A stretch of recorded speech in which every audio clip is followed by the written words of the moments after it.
Hi, and welcome to the Restorative Wellness Clinicians Corner, a video series exclusively for functional health professionals, where we interview the top experts in the latest research, products, tools, and best practices for getting your clients exceptional results.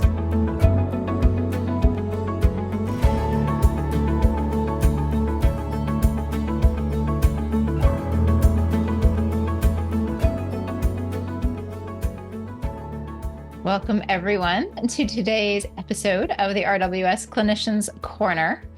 Thank you all for your patience and understanding, as our scheduled guest was at the very last moment unable to join us. And we have rescheduled her. She's going to be joining us in the summer. But I figured we have been getting multiple requests for some business support. And so I thought, why don't we just hop in here and I'll do a little Ask Me Anything. And so, we're, a small enough group, you can either raise your hand, unmute. I am going to start. We had some great questions posted on the Facebook group. So I'm going to start with a couple of these because I think they really set the context well and kind of anchor everybody in the business process that we teach you in class. And then I'm happy to go from there. We can take this in any direction you all want. This is entirely for you all. And so if, we can go any direction you like. If I don't have the answer, I will be very upfront and let you know that, but I will share everything that I know from my experience doing this work over the last 17 years. So the first question that we have here that I want to use to just kind of set the context was from Laura on the Facebook group. She asks, she'd love to know what the client journey is. How many appointments are in your package, and do you wait to have appointments until you get the labs back? So I thought, just to kind of remind everybody about the structure that we recommend, let's start here. So the basic flow is that we start off with the initial consult. And the initial consult is typically a paid session, typically an hour and a half. And it's typically paid just for this. This is a good entry point. So if you've done maybe a discovery call to lead into this, or you have something getting your clients to that initial consultation, it's a one session that they're paying for, but it's a more robust session. So it's an hour and a half. It's going to be a little bit more than like what your typical hourly would be if you were to do hourly, which I hope none of you are doing. And at the session, you're doing the health history, you're doing the food journal. And if you do some kind of symptom burden assessment, like the NutriQ, you're doing something like that. Now, I'm not going to go through all of the details of this because we go through this extensively in class, but coming out of this session, you are coming out with recommendations for the overall package. So that's, really painting the big picture for your clients, as well as recommending tests, plus, of course, 1 to 2 things that the client can start on immediately. And this is going to be very dependent on where the client is at. So this is stuff that they're working on while you are waiting for test results. It might be having them go gluten-free. It might be putting them on the RWS rebalancing diet. It might be having them test their HCl threshold. There's multiple different things you can have them do at this point. Again, it's going to depend very much on where the client is at when they come to you. If you have a client who is, that client who's eating sort of a pristine diet, taking all the quote unquote right supplements, still feeling miserable, if you don't see an obvious thing to change, I wouldn't try to change it. I wouldn't at this point make recommendations just for the sake of recommendations. I would only do it if it's truly meaningful and you can see that there's something that they're missing that they could change and make an impact on their health. So that's what happens in that first session. And at the end of it, this is where you enroll the client in your overall package. So now we talk about the package itself. Now, you can wait until the test results are in, or you could do another session while you're waiting for those test results to come in. This could be sort of checking in on how they're doing, a support call for the first steps once they're getting those tests, while they're getting those tests done. This maybe, if you have them, for example, if someone's coming from like the standard American diet, as for example, so let's say you had a client come to you on the standard American diet, you put them on the RWS rebalancing diet. That can be a massive change for somebody. And you don't want to necessarily just sort of hand them the diet and bid them good luck while they're doing their tests. It's a really good time to check in with them, maybe even a couple of times. Typically, you would only need this session in two cases. One is if they need more hand holding and more high touch from you because of whatever it is that they're working on while you're waiting for test results. The second scenario for this would be if there's going to be a delay in them getting the tests done. So you don't want them to lose momentum. You don't want to sort of wish them well. We already know that it can take a minute for them to get the test kits and then do the test and then send the samples in. Sometimes if there are additional delays, maybe somebody is traveling or, there's whatever it is for logistical reasons, you don't want them to lose momentum. So it can be really helpful to check in with them in that scenario. But that's very optional. It's going to depend from person to person. The key next session is going to be when you get those test results in and you review those test results. I recommend strongly that you only do this in 1 hour. It's going to be tempting to book them for an hour and a half. I've seen people even book up to 2 hours. That might feel great for you as the clinician. That is utterly overwhelming for the client. That's way too much information. If you can't get through those test results in under an hour, because this is you sharing with them, it will feel engaging for you and it will be a lot for them. And people just start to tune out. It might be really important information and maybe you split this up into 2 different sessions. That's fine. I'd prefer that than trying to do it all in one session and completely, I already warn clients, even when it is just an hour, that it's going to feel like drinking from a fire hose. Warn them of that. Give them the key points. You don't have to go through every single marker the way that we do in class. That's for your learning purposes. You want to go through the key pieces that are really pertinent to them and their case presentation. And at this session, you also want to share the protocol. The next thing you want to do after you have gone through those test results and given them their protocol, this is a very time-sensitive next appointment. You do not want to leave them hanging at this point. You want to make sure they are in your office, whether that's virtual or in person, within a couple of weeks. This is when people get overwhelmed. This is when people have the most questions. This is when they need your support the most. This is ideally another full hour session where you really help them wrap their head around the diet you've got them doing, especially if you're doing, MRT lists and it's kind of weird and complicated. Maybe you do a little meal planning with them at this session. This is when you go through that supplement protocol with them again, even if they say to you, oh, yep, totally got it. It's easy. Go through line by line. Ask them to tell you what they're taking. I guarantee almost every single time you are going to find something that they think they're doing correctly and you realize, oh, whoa, you're taking way too much of this or not this, or you're doing it the wrong times or whatever it is. You want to make sure that they've walked you through so they really understand things. And it might be that when you gave them the protocol the first time, because it came at the tail end of a lab results review session, you might have had to go through it quickly. So this is a good opportunity. They've got their supplements now. You can walk them through it line by line a lot more slowly. So that's a really important check-in, 2, maximum 3 weeks after you do that lab results review. From there, sessions, 5, 6, possibly 7, depending on how you structure your packages, will be check-ins. 30 minutes is sufficient for these. You can just troubleshoot, see how they're doing, check in on some key symptoms that they came to you with. And sometimes it ends up being just 5 to 10 minutes. You don't feel like you have to take up the whole 30 minutes.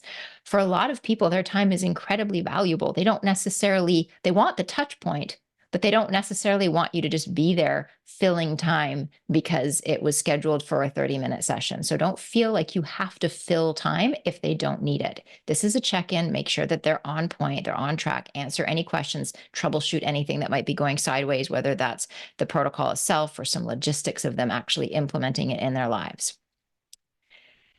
Then you retest before the last session. And this actually answers the next question I want to address, which was from Helen, about do you include retesting in packages? And she had shared a scenario where she has a one-on-one package priced affordably because she's just starting out and building her confidence. Her package is for 4 months. It includes that initial 1.5 hour appointment, the MRT, the first GI map, along with 8 sessions. But at the completion of the program, her clients aren't wanting to do the GI map. And it is important to retest. So I would strongly recommend you all always include the retest in your package.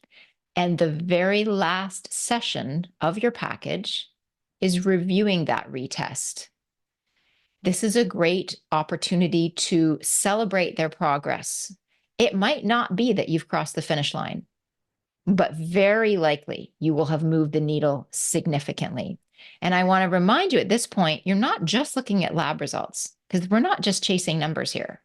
The labs are tools to help us be more specific and targeted in our recommendations.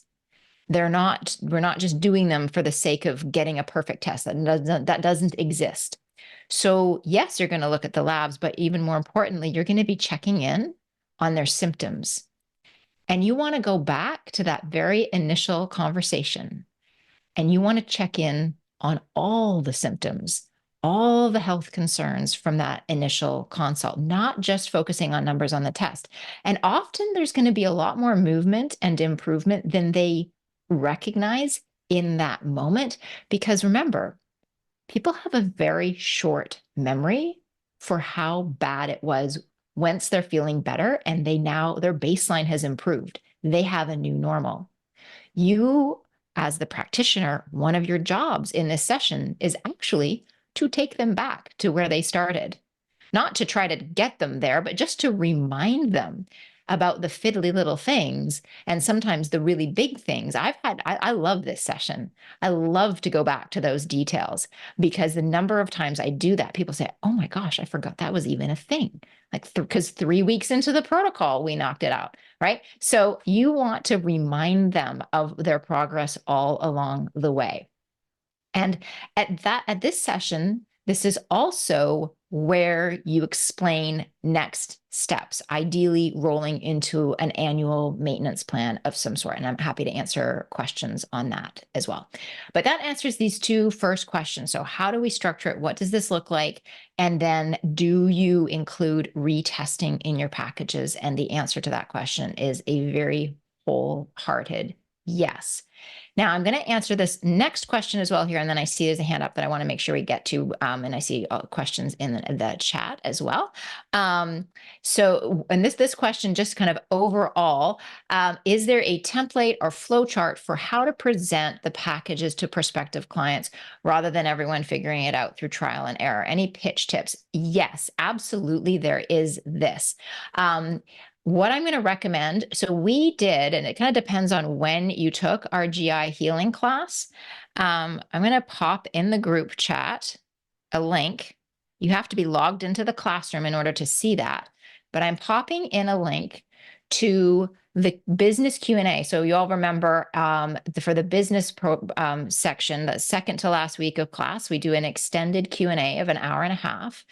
And we shared across all of the alumni this particular training that I did back in August 2022, where I really revised it, created sales, like the scripts for you to go through. So it's all written out for you, really mapped it out very specifically. If you have not seen that, you definitely want to watch this. If you have already seen it, go back to this. Here's what I can say. People who follow this and use these scripts convert their clients into their practice into 4- and 5-figure 6-month packages. I can remember one of our instructors, I'm sure she'd be fine with me sharing her name, but I'm not going to share her name just in case. She came to me, we walked through this, fine-tooth combed, and she just followed the script. She didn't even really make it her own. She just followed the script. And a week later messaged me and was like, holy cow, I just closed my first $8,000 package. Just following the script. It's going to feel uncomfortable. It's going to feel super uncomfortable. And you don't have to charge 8,000. That was the number that she came up with. That's okay. I think one of the things we feel like we need to be confident before we get out there and actually do the work. But actually, what builds confidence is competence. You need to get out there and get comfortable with being uncomfortable and doing this, just trying it. Just try it on. It's going to feel weird. Just like the first time you're learning anything new. It always feels weird at first until you make it your own, but the only way to make it your own is to do it. And the only way to do it, yes, you can rehearse beforehand without a client. It's never the same as doing it with a client. The fastest way to mastery is to just get out there and do it. So follow that. Follow that link. It is, I can't tell you, getting a question, where is it within the platform? I can't tell you. What I would say is just make sure you're logged in, click on that link. It will take you to that page. What it is it's a recording from one of the Q&As, and we just made a dedicated page just for that. Okay. Stephanie, do you want to unmute and let's answer your question? May I ask you a question about a specific client? Or is this just business? As long as it's business, because this is definitely business related. Okay, then I will let somebody else go. Okay, thank you. Carla. Hi. So my question is more around scheduling, and I wonder how other people approach this. But I find that it can be hard sometimes after the intake. Like maybe it would be ideal to schedule out and book all the appointments for, the package. But I find that that's not very realistic for some people. Do others tend to just sort of wing it? Probably not. That's what I'm doing right now, and it's not working very well. But otherwise, does it just make sense to maybe book the next appointment at the end of the current appointment and just kind of move that way? Does that seem like the right approach? That's how I've always done it. I'm a planner, and I used to try to plan everybody out and think, oh, this is going to create lots of predictability. And here's what happened is all it created was chaos, because we would have to move one. It was like this weird game of dominoes, right? Because we would book a session, but maybe the test results weren't back in. And then we'd have to move that session, which would have this ripple effect on all the sessions. So I don't do that at all anymore. What I would recommend is do your very best before the end of the session you're in to book the next one. And even if it's just here, let's put this as a placeholder and they need to reschedule that, it keeps it top of mind because they're going to get reminders for that session, and it will ensure that they get on your calendar. The most important thing in that scenario is that they get on your calendar for the next appointment. And then if they need to move that one, they can move that one, but then it doesn't become this sort of dance of they moved one, which now you have to go and move 5 others. So I would just always schedule the next one at the end of that current session. If you can't do it, put a reminder into the calendar for yourself or your assistant to book that so that you can then prompt them to, you want to include that in the follow-ups, but also remind them as well, just because people get busy. So the best thing to do is just book it there before they leave that call.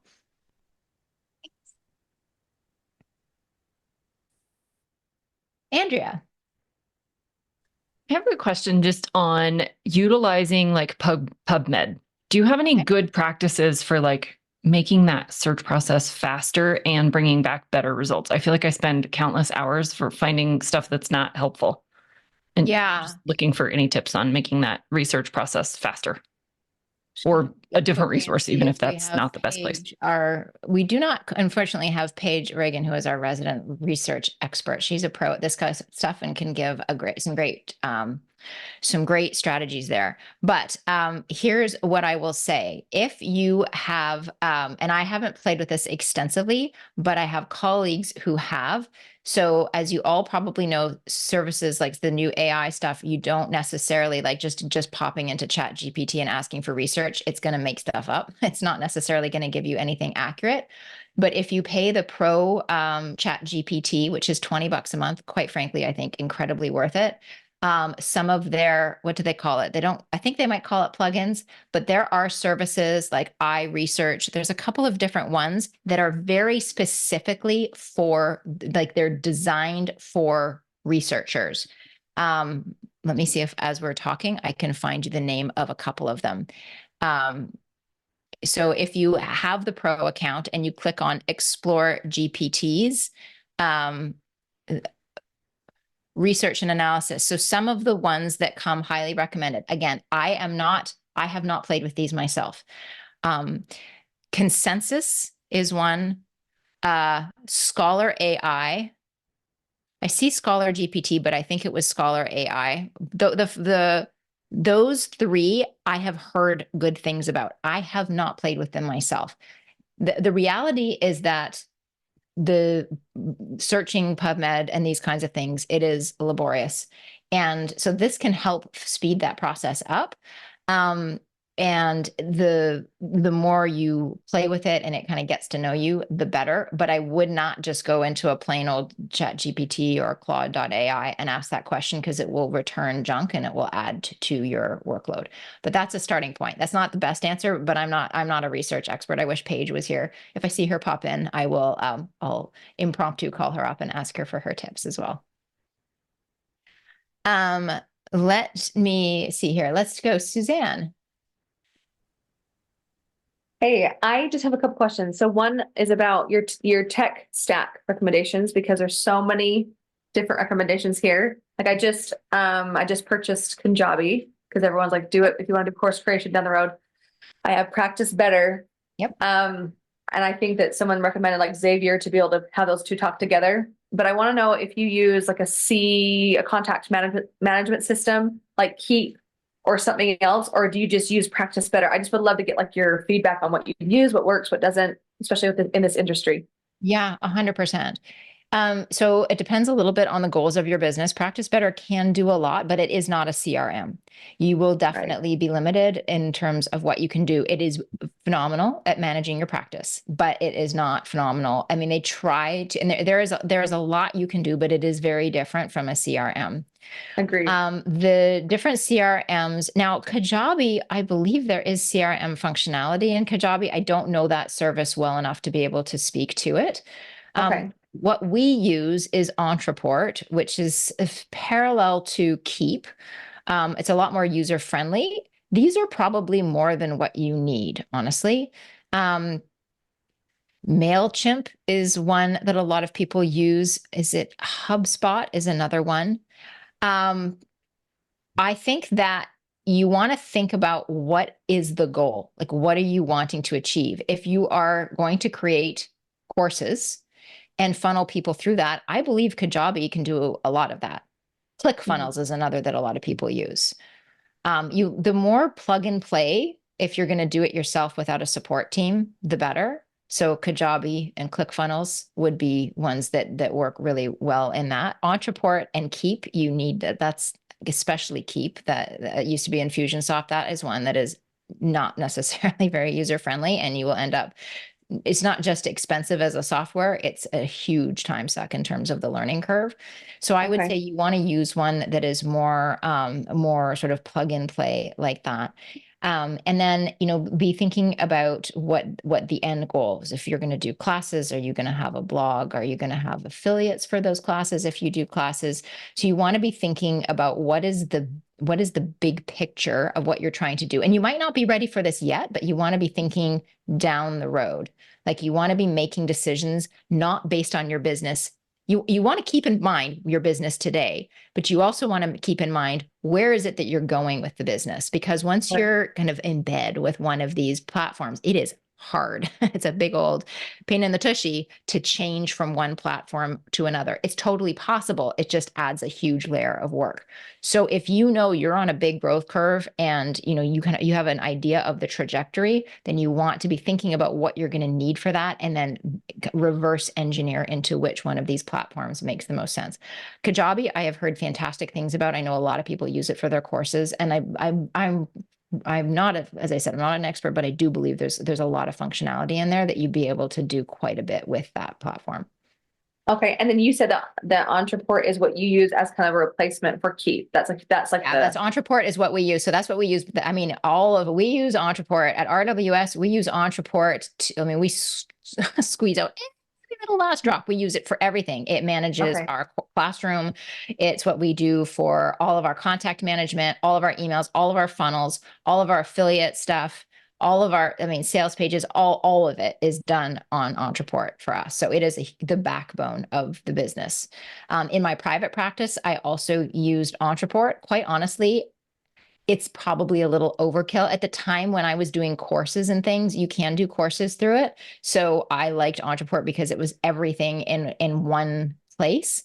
Haven't done courses in years. So but it's because it's like that pain in the tushy to transfer over to something different, that it just has been easier and actually ironically less expensive to just keep it where it is than to make the big change.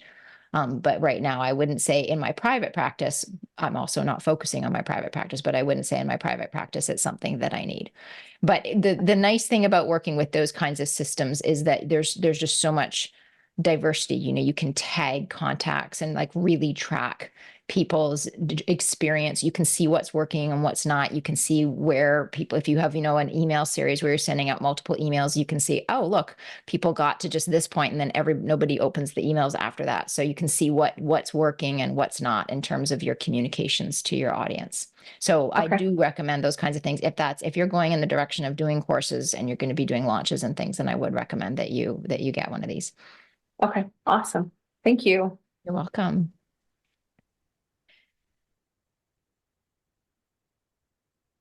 Yes, Dana is saying Kajabi should have all the CRM stuff you need plus the course creation stuff and is cheaper annually than ClickFunnels. Yeah, I think that is the case. I also think it's cheaper than Entreport just increased its prices. I'm not actually sure what the new prices are because we did one of those things where they, you know, grandfathered us in for one more year at the old prices, but I do know they just increased their prices as well. And the workflow you talked about just right there where you can kind of see where people are going, where they've been, where they've stopped. That with any CRM should have that, right? Like whoever just have some version of that. Different CRMs are better than others. You know, some make it easier to find that data than others. Yeah. Okay, cool. Thank you so much. You're welcome.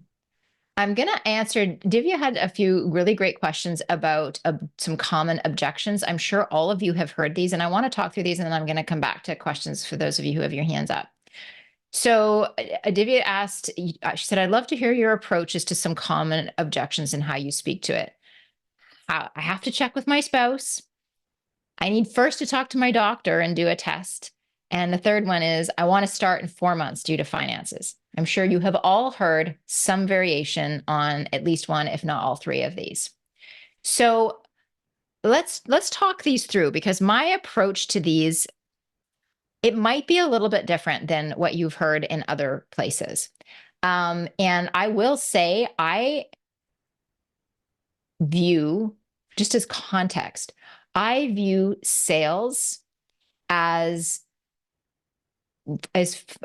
finding a good fit relationship. I don't view sales as trying to convince another person to do anything. And I think that's a really important mindset to come at this well. If this is about having a conversation and assessing a good fit relationship, it changes the dynamic. It's both of you assessing each other. You are assessing whether they're a good fit for your practice as much as you are, as much as they're assessing whether you're a good fit to help them achieve their health goals.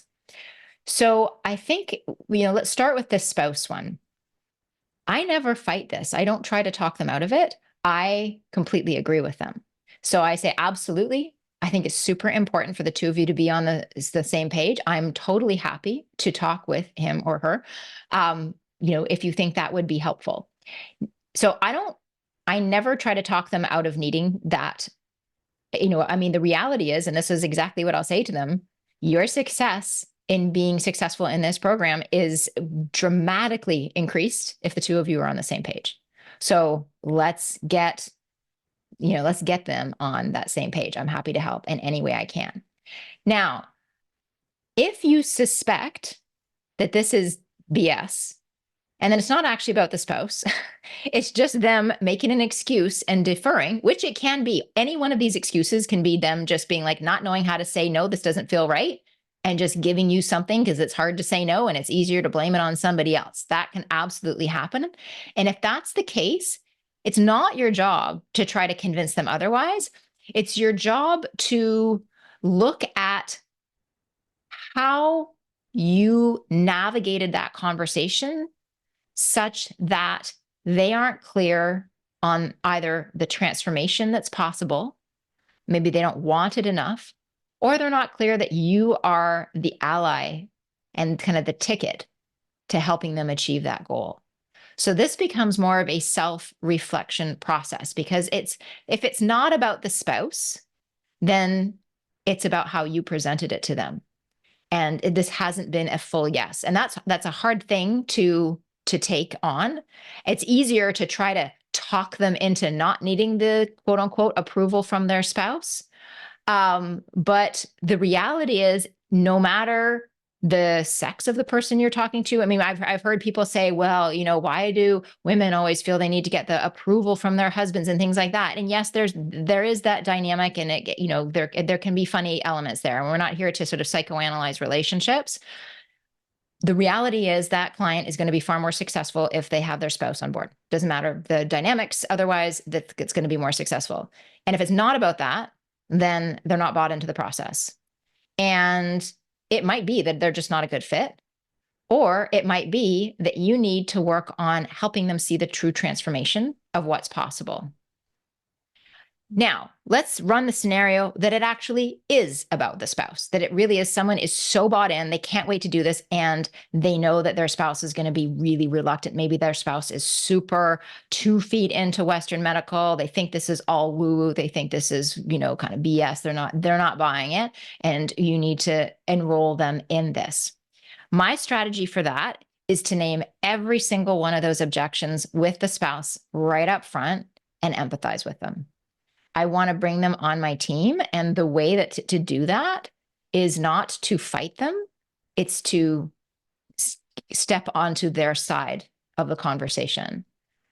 And so, you know, it could be like, you know, I know this sounds completely woo-woo, and, you know, you're right. A lot of medical doctors think that this is absolute garbage. I totally get it. If I was in your shoes, I'd feel the same way. And so you validate them. You give voice to what they're thinking.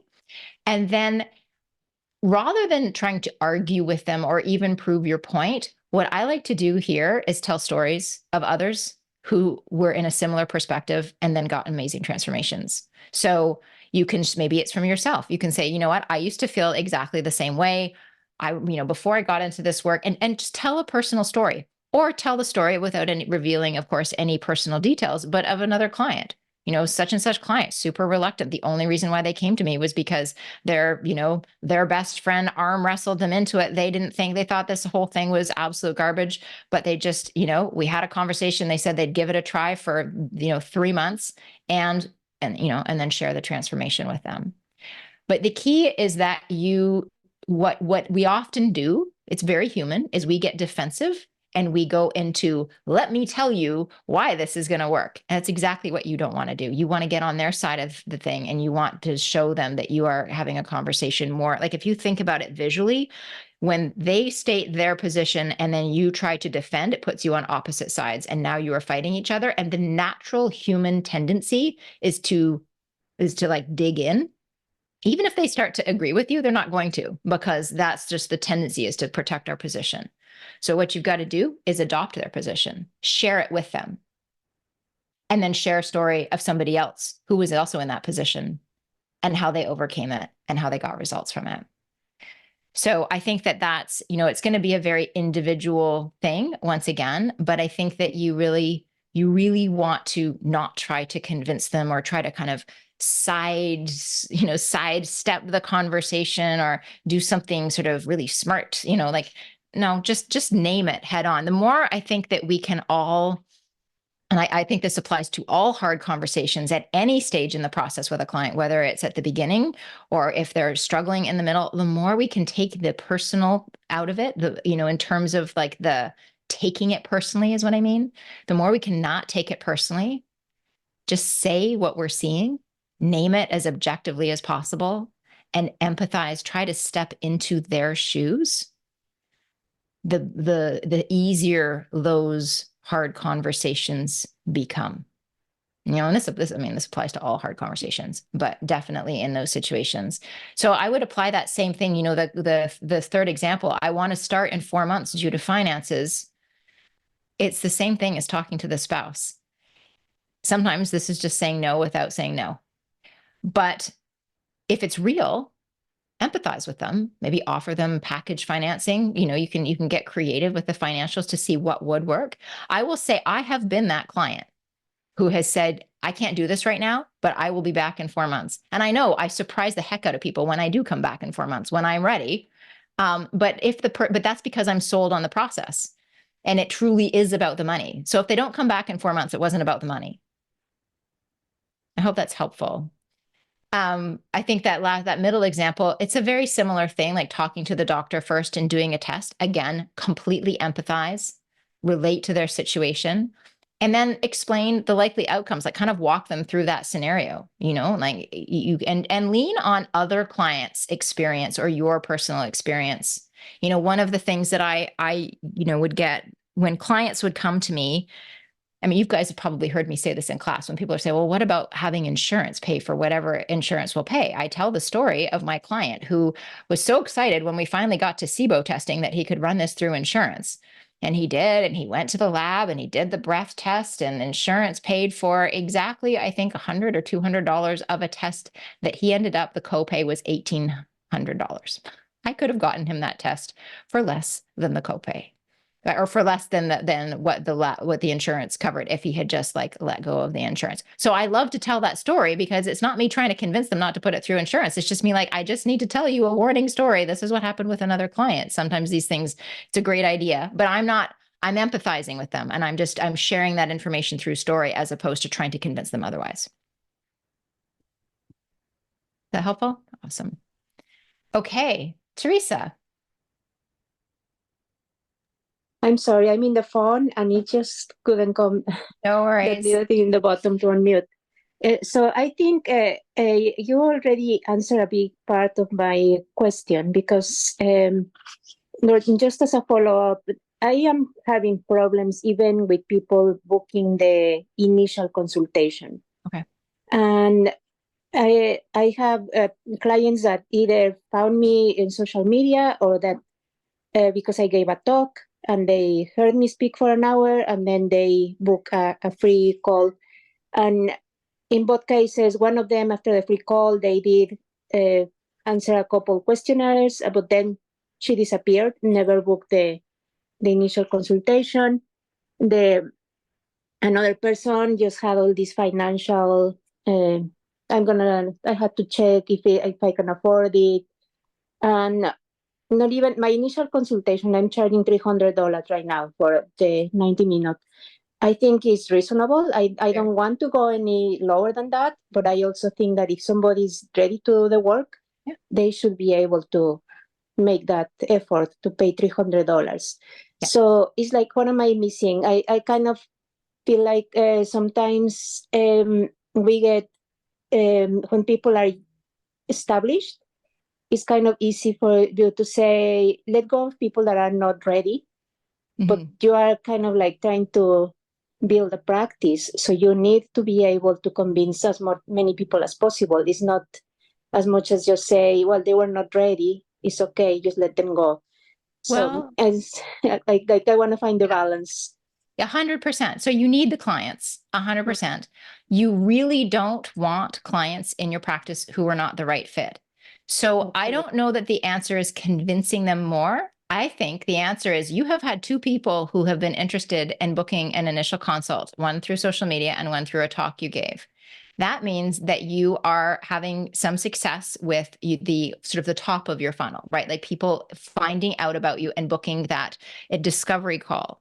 What I would be doing is I would do more of that and fine tune that process. So rather than trying to convince a client who doesn't feel like the right fit and who is reluctant to work with you, get more clients into that top of funnel so that you can experiment more.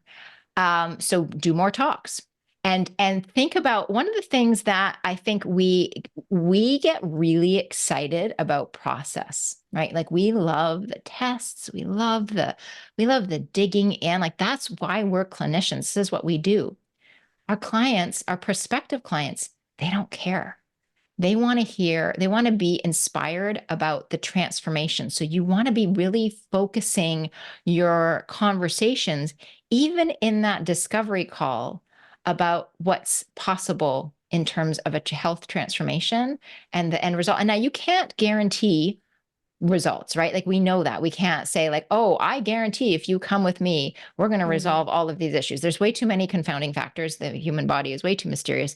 But what you can guarantee is that you're going to leave no stone unturned. What you can guarantee is that you have a totally different approach than what they've tried before, that you have seen work. And you don't, if you haven't yet seen the successes in your practice, leverage the success of the rest of the community. There's a lot of practitioners using these tools, getting great results. Lean on those results until you have your own. So it's not like you pulled this out of the ether, and you made it up and you're hoping it works. You have learned this from a community of practitioners who have been using these tools for many years in certain cases with great success. Lean on their successes and share what's possible from that. And so that's what you want to be really looking at and kind of listening for. What are those clients looking for in terms of the transformation? So I'm not sure if you have there's Deidre, one of our instructors, she has a great discovery call process. She was interviewed on that, and we have that on our blog.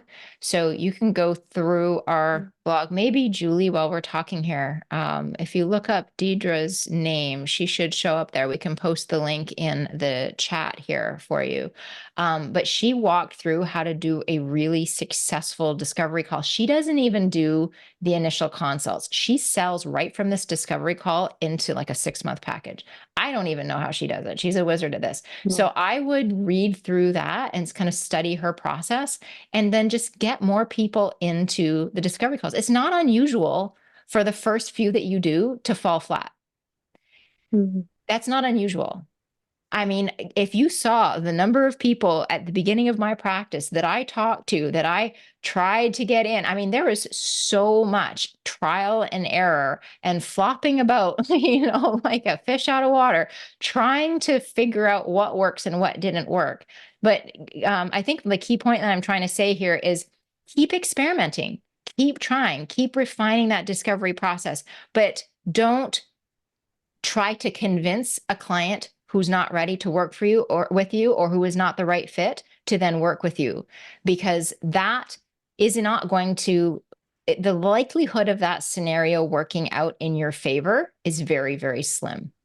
It could be a new client, but it is very likely going to be a client that's sort of dragging their heels and maybe fighting you the whole way. That's not a fun experience for you. That's not a good experience for them. And you want first clients, there's already going to be enough bumps in the road with first clients. You don't want someone coming in, dragging their heels, kicking and screaming. You want that to be a setup as successfully as possible right from the get-go, so that you have the greatest chance of the most success with them, so that you can be building on that success. And that's probably a frustrating answer, but it is, it is what needs to happen, is just getting out there. I love that you're doing talks. I love that you're on social media. Keep going, keep inviting people to those free discovery calls, keep experimenting, see what works and see what doesn't work. And I see, oh, perfect. Thank you. I see that it just went away. Ananya has just posted in here. This is finding success with sales calls. That's the one. So you can go, I would go bookmark that, give it a read after this and see some tips, because Deidre is truly the master of those discovery calls. Thank you so much, Margaret. You're very welcome. Okay. Janice. Hi. So I hopped on a few minutes later, and so I didn't know if I had to raise my hand or type a question in the chat. So either. Okay. I just have a question on speaking of speaking engagements, how you would price that out. Speaking engagements. At first, while you're getting your feet under you, don't charge. No, after being, okay. You've been doing it for a while? For a while, speaking and teaching engagements for like a larger group. Okay. Then, okay, I'm not the total pro at this, but you want to charge, you want to think about not just the time, of course, getting there. You want to think about your prep time. Doing a little bit of research and figuring out if you can snoop around and see what they're paying other folks. Good starting point would be, and this is kind of on the low end, would be like, say, $2,500 for a speaking gig. Then once you've done a few of those, move up to 5K. Once Okay. you've done a few of those, I mean, you can get into, I mean, people, it's kind of crazy what people will charge for these. It depends. If you're the keynote, you're going to be able to charge a lot more than if you're on the, I won't call it regular speaker, but if you're not one of the sort of key featured people, but if you're a keynote, you can charge significantly more. My rule of thumb is I will throw out a number, and if they just say absolutely, I know I probably could have charged more. Yeah. Okay. No, that's really helpful just as a starting point. Thank you. I appreciate it. You're welcome. Hi, Margaret. So my questions are, the first question is on the accounting. Do you have any accounting software that you kind of keep track of income expenses? Because Practice Better doesn't really take No. into account of expenses. Yeah. And the second on the insurance, but yeah, the first one first is. So accounting software, highly recommend just QuickBooks Online. They're annoying. I'm going to let you know, they nickel and dime, like every little additional feature. They're like, oh, that's another $10 a month. But the nice thing about QuickBooks Online is pretty much every financial person out there knows how to work with them. They integrate really easily with all your different bank statements and credit cards and all of that kind of stuff. That it's sort of industry standard. So that would be my recommendation, even though they are, I will completely acknowledge, annoying in that they seem to upcharge for sort of everything you want to do. But normally for most practices, you can use pretty much the basic version, but it will save you a ton of time and energy. I will put a plug in here for those of you who are part of the membership in, I think it's December of this year. We have fellow restorative wellness practitioner, Barb Skinner, who is now no longer practicing as a practitioner. She is a bookkeeper, and her specialty, because she understands practices, is supporting other practitioners. And I know that this is far away, but it's in good time for the 2024 tax season. She's going to be leading a training on how to set up your QuickBooks for a private practice. Now, I know that that's not until December, so that's a long way away, but it will be very timely at that point. And she's awesome. So she's a person. And if you want to, if you're looking for help with this, I would say if you're at the stage, if you're doing your own bookkeeping and you're at the place in your practice where you could hire, like make that first hire, my strong recommendation is your very first hire would be a bookkeeper. This does not have to be a big investment. This can be a few hours a month.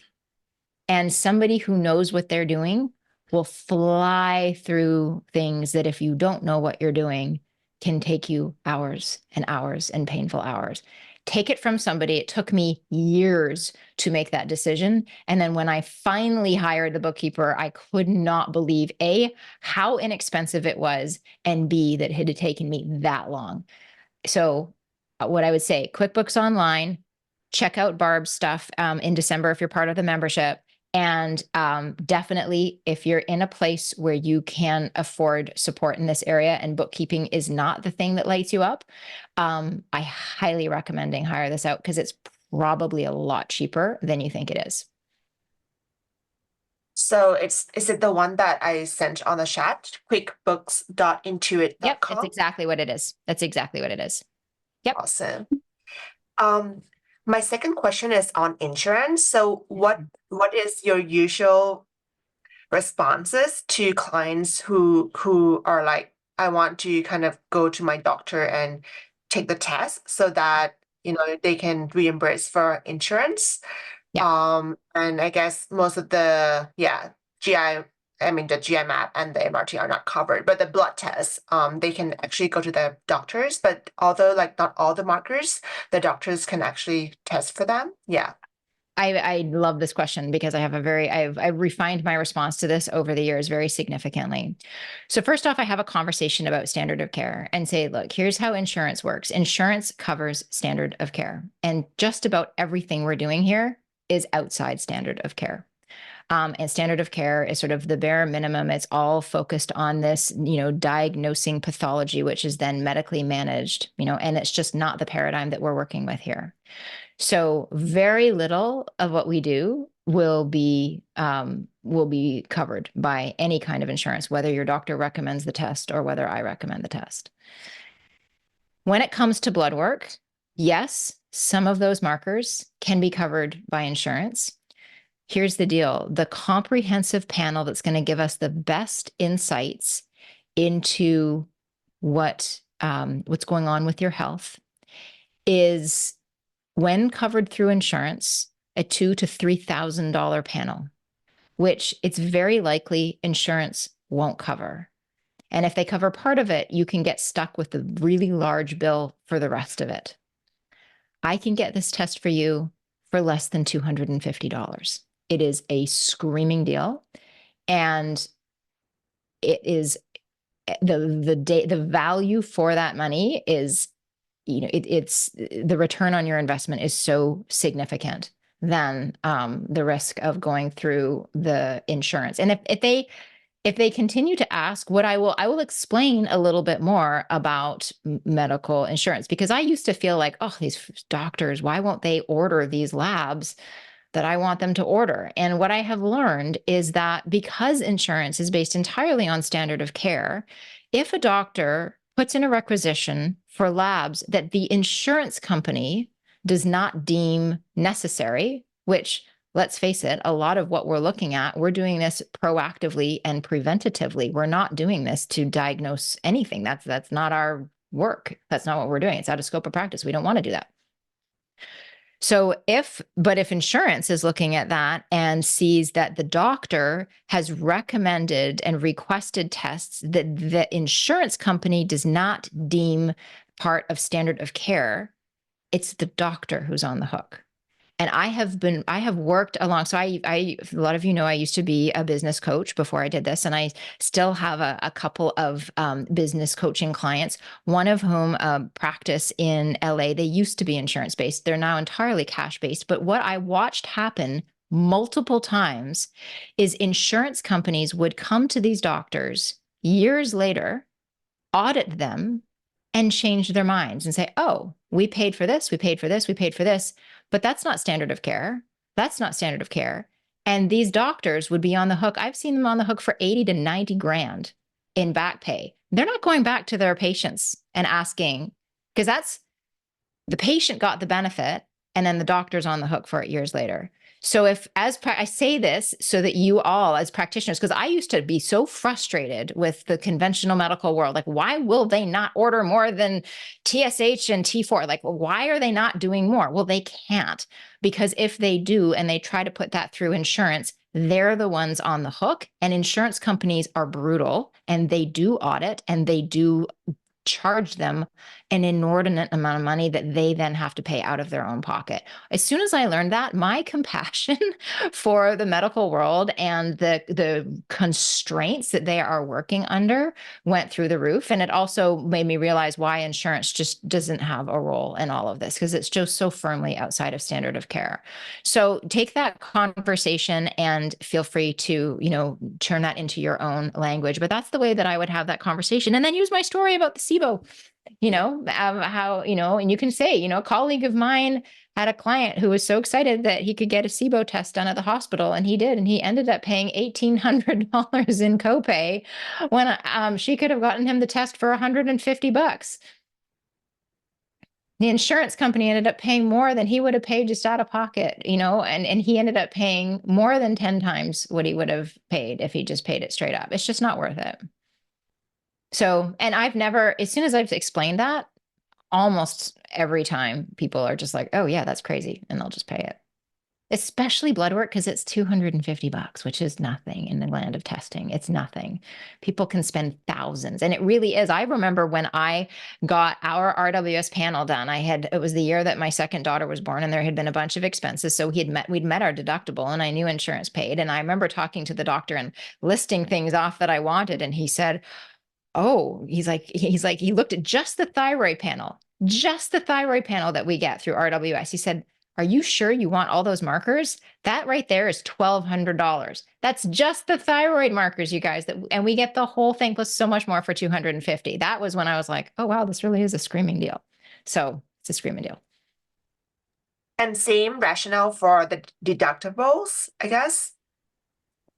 Well, it's just what you never know what the deductibles are going to be until after the fact, right? And so people can just, what I have seen over and over and over again, and again, lean on my experience. Just say a colleague of mine, she just sees this all the time, or you can just say we, we see this all the time because that's the royal we of all of us here, where clients will get things paid and insurance pays a fraction of it. And then the copay ends up being significantly more than what it would have been to just pay flat out at the practitioner rates for the test. I always explain to them as well that I'm able to pass on practitioner tests. I don't make any money off of this. I just take the practitioner fee and make sure expenses are covered and pass that straight on. So you make sure that you're charging the, 3 or 5% to cover like credit card fees and that kind of stuff. So you're not losing money in the process, but just it's a flow through. It's not, and it's a service to your clients to give them access to the most affordable tests. If you do some Googling and you look for things like the MRT, like your clients could go order the MRT themselves. And it's like $700 or $800 if they just buy it off the shelf themselves. You're giving them access to a price they could not get otherwise.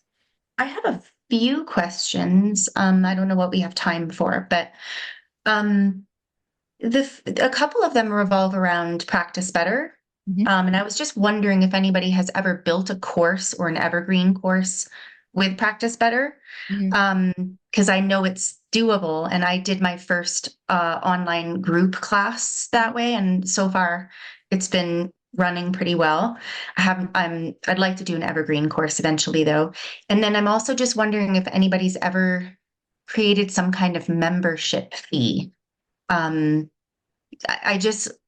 For me, I also find it challenging to figure out when my clients are kind of finished with the program and they're pretty happy with their results. What do you do next?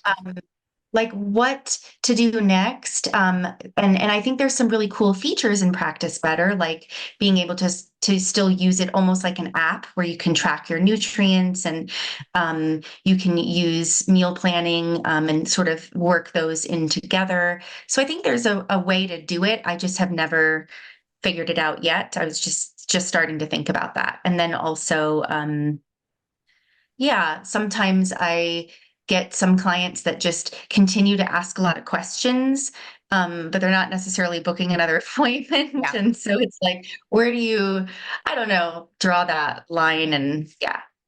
So I can see here that I have definitely done an evergreen class in Practice Better. I have to confess, I didn't do any of the tech stuff. I was just sort of told like my assistant did a whole bunch of that stuff because I'm not very tech savvy with Practice Better specifically. So I filmed the videos and told her what I wanted where, and she built the whole thing. I see that Diana has put a great link in here, that Shay Johnson, for courses and memberships. So I would dig into that. I'd grab that link from the chat. When it comes to what to do with clients at the end of a package, I haven't done membership specifically, but what I really like to do is an annual maintenance plan. Do you do blood work in your practice? So what I would do is, one of the key things with clients is that we know that when they've gotten great results, they're feeling awesome. They think everything is going to maintain like this, right? It's going to be this nice continued upward trajectory. And we all know that actually, as humans, what happens is we're really motivated to do stuff and we have this lovely upward trajectory. We hit our goal. And if there isn't support for us at that point, it starts to slowly down. And that becomes, you don't want them to regress. They've invested a lot of time, a lot of energy, a lot of money in their health and getting to the place where they are. So especially for those clients who are feeling great, feeding them into, it can be a membership, or the way I structure it is an annual plan. And how I do it, very, very simple. I charge them what it would be to book 4 a la carte sessions with me. So it's the price of the 4 sessions, which they conveniently get, that they can book at any point over the year. I throw in a set of comprehensive labs because I believe that even if someone, no matter who, everybody should be doing full blood work at least once a year. So I just throw that in. And then I give them a continued discount on full script for their supplements. And they get access to me by, they can message me. And based on this question, I will, if it's an easy, quick question, I will answer it through the messenger. But if it's a larger question, I will direct them to booking an appointment with me. The reason why this is easy and works is because, you know, it's a great way to maintain. So what some people will do is just book them once a quarter, and it's just to check in, how things going, help them stay on track. We can address, we can refine their goals, we can pivot, we can tweak things. We will do blood work at some point over the year. That will be dependent on when they last did their blood work. And gives them, it basically gives them the 4 sessions with a bunch of extra stuff, cheaper supplements and the free labs. And sometimes people use the sessions, sometimes they don't, or they use a couple of them or what have you. The key is that you got to be strict about it, that at the end of the year, even if they haven't used their sessions, that you get them to renew. Like, you don't want to be that, you don't want to, it defeats the purpose if you're then saying like, oh, well, we'll give you an extra 6 months. Like, you need to be, it doesn't respect the people who are paying a la carte. So, what you also have to do is, if somebody is paying a la carte and isn't part of the membership, that you don't give them your full script, you don't give them your full script discount and any other benefit, that it really is specifically only for the people who have paid for that. I find it easy. I would say 90% of clients roll into that. They just like the ongoing touch. If somebody's doing kind of the next layer of work, sometimes we'll do a flurry of those little sessions at the beginning. Maybe we'll use 3 of them in the first quarter, and then they won't need one for a little bit later. And I will always tell them, if you need more sessions, we'll just book them a la carte. It's not going to cost you anymore. You just book them a la carte at that point. But what it does is it locks in the full script discount, and it gives them a bonus, those labs. And it's that continuity program, and helps them basically not lose the benefit of the work that they've put in to date. And I found a lot of Can I just, Mhm. so then just to be clear, like, Yeah. do you deactivate them in the full script account and the practice better account at all, like No. as active? No. No, I don't deactivate them. I just don't have a discount. So I give clients who are in packages a discount on their full script. See. I don't know, I 10 or see. 20%. I honestly don't even remember what it is at this point, but I give them some kind of a discount because they're package clients, and I remove that discount and they pay full price. And then if they're not a paying client, like you mentioned that scenario, they message, I say, great questions, let's get you on the calendar. I just don't answer them. It's hard the first few times. It's building a new muscle, right? It's building that boundary muscle, but it's once you've done it a couple of times, it's very easy. I mean, you're busy. You aren't going to be just answering questions. We all know if you get into that loop and you answer, it's a slippery slope when somebody is not paying and they start asking questions. If you answer, then they're going to expect more and more and more. It is way easier right at the beginning, if they're not a paying client, or if they're not in a current program, to just cut them off and just say, you know what, that's a fantastic question. Let's get you on the calendar. Here are some days I have availability. Done. You're still answering their question. You're just politely funneling them to do it in a way that's respectful of your time. That make sense? Yeah. Awesome. Thank you. You're very welcome. We can do this again. If you find this beneficial, I'm happy to hop on and do this again. Because I'm seeing a bunch of questions in here that I wasn't able to get to. So I'm sorry I wasn't able to get to these. What we will do is we always save the chat transcript. We'll make sure that this chat is posted as well. And if, let us know if you liked this, if this is something you would like us to do more, we can do that. We are pretty much booked up with great speakers over the next 6 months. We have people booked all the way through July, which I'm very excited about. Some really awesome people coming to speak. But let us know if this is something that you like, and we can do it again. And thank you all for your great questions. I hope that this has been valuable. Have a wonderful evening, everybody. It's so great to see your faces.